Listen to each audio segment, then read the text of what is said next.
नमस्कार, मी करिश्मा. एलव्ही न्यूजच्या बातमीपत्रामध्ये आपल्या सगळ्या दर्शकांचे अगदी मनापासून स्वागत. आपण पाहत आहात एलव्ही न्यूज. बद्दल कळवळा आणणारी लोक मला आता सभागृहामध्ये बोलताना दिसली. बाहेरचं त्यांचं वागणं वेगळं, सभागृहात बोलणं वेगळं. म्हणजे इतकं असं भारी वाटतं की अरे बापानो, यांच्याशिवाय कुणी शेतकऱ्याला तारणारच नाहीये.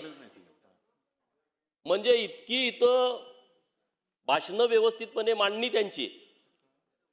इकडं शेतकऱ्यांच्या बाजूनं बोलायचं आणि तिकडं शेतकऱ्यांचा गळा कापून टाकायचा. मी ज्या विधानसभा मतदारसंघातून येतो त्या मतदारसंघामध्ये सातत्यानं दुष्काळ आहे, सातत्यानं दुष्काळ. देवाभाऊ 2014ला मुख्यमंत्री झाल्याच्या नंतर जतला 60 गावांना पाणी मिळालं, मंगळवेढ्याच्या काही गावांना पाणी मिळालं म्हैसाळ योजनेमधून. सांगोल्याचे आमदार साहेब इथं आहेत, मंगळवेढ्याचे आमदार साहेब अध्यक्ष खुर्चीमध्ये विराजमान आहेत. जतची 60 गावं, कवटे मंकाळ, मिरजचा पूर्व भाग, तासगावची काही गावं, या सगळ्या भागांना म्हैसाळमधून पाणी मिळालं. जत तालुक्यातला शेतकरी हा सातत्यानं दुष्काळाचा सामना करतोय. निसर्ग कोपलेला, 3-3, 4-4 वर्ष सलग पाऊस पडत नाही अशी परिस्थिती.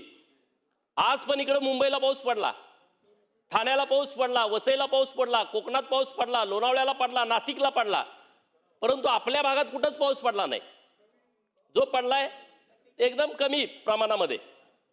म्हणजे एक वेळचं पण पाणी त्या पावसामुळं भागेल अशी परिस्थिती नाही. माझ्या जत तालुक्यातल्या लोकांनी 22,000 सभासदांनी गळ्यातलं मंगळसूत्र घाण ठेवून, कानातलं किडूक मुडूक मोडून, शरड करड विकून, काय काय सभासद असे आहेत दुसऱ्याच्या चाकरी राहून त्याचे पैसे उचलून सभासद फी भरून जत मध्ये 250 एकरामध्ये कारखाना उभा केला. तो कारखाना जत शहरामध्ये आहे, जिथं गुंट्याचा दर लाखामध्ये आहे. 250 एकर जागा, कारखान्याच्या मशिनरी, गोडाऊन, हे 40 कोटी रुपये ज्या लोकांनी ढापलं, ती लोक इथं सभागृहामध्ये शेतकऱ्यांची बाजू घेत आहेत. लाज वाटायला पाहिजे, लाज. तुमच्यात जर शेतकऱ्याच्या बाजूची बोलायची हिंमत असेल, माझ्या जतचा साखर कारखाना पहिल्यांदा तुम्ही आमच्या सभासदांच्या नावावरती करा. 22,000 लोकांचा तो कारखाना आहे. अध्यक्ष महोदय, माझी विनंती आहे तुमच्याकडं, हा कारखाना कशा पद्धतीनं घेतला त्याची कागदपत्र मला मिळाली पाहिजेत. राज्य बँकेकडे आम्ही माणूस पाठवला, कागदपत्र देतो म्हणजे दिले नाहीत. जिल्हा बँकेकडे विचारलं, त्यांनी देऊ शकत नाहीत. सहकार आयुक्तांना विचारलं, अरे मग कुणी दिला कारखाना?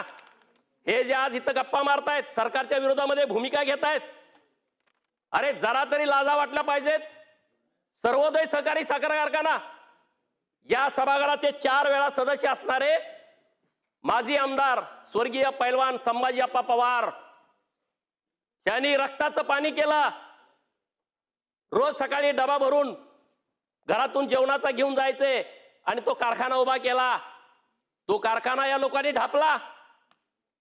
कवटे मंकाळ दुष्काळी तालुका, 280 एकरामध्ये कवटे मंकाळ शहरातला कारखाना, जो कारखाना तिथल्या गोरगरीब लोकांनी सभासदांचे पैसे भरून उभा केला.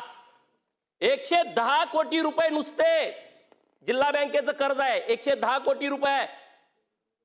कोर्टानं त्यांना जागा विकायला परवानगी दिल्या. प्रवीण भाऊ, 35 लाख रुपये गुंठा जागेचा दर कोर्टानं निश्चित केलाय.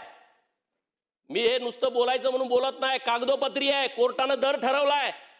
हार्ट ऑफ सिटी जागा आहे कवटे मंकाळ शहरामध्ये, आणि तो कारखाना आमच्या जिल्ह्यातल्या एका टग्याला ढापायचा आहे म्हणून तो जिल्हा बँकेकडून बंद पाडला. 110 कोटी रुपये नुसतं कर्ज, ज्याची प्रॉपर्टी तुम्ही बघा, 280 एकर गुणुले करा. कारखान्याच्या मशिनरी, गोडाऊन, सगळं एकदम चालू कारखाना. फक्त कारखाना घ्यायचा आहे, ह्या राक्षसी भावनेतून हा शेतकऱ्यांचा कारखाना बंद पाडलाय. अरे त्यातली 10-20 एकर जमीन विकली तरी कारखान्याचं सगळं कर्ज फिटतंय. पण त्यांना तसं नाही, अख्खा कारखाना पाहिजे.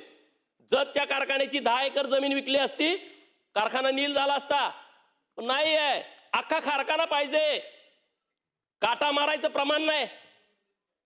आणि इकडं गप्पा सरकारच्या विरोधात भूमिका. काय तुम्ही जर वागत असाल तसं भूमिका घ्या ना. चालू घडामोडींच्या अपडेट्स जाणून घेण्यासाठी आपल्या एलव्ही न्यूज चॅनलला सबस्क्राईब जरूर करा, लाईक करा, शेअर करा व कमेंट देखील करा. बेल आयकॉनवर प्रेस करा व नोटिफिकेशन्स मिळवा. पाहत रहा फक्त एलव्ही न्यूज. मुख्य संपादक विलास उत्तम लोखंडे.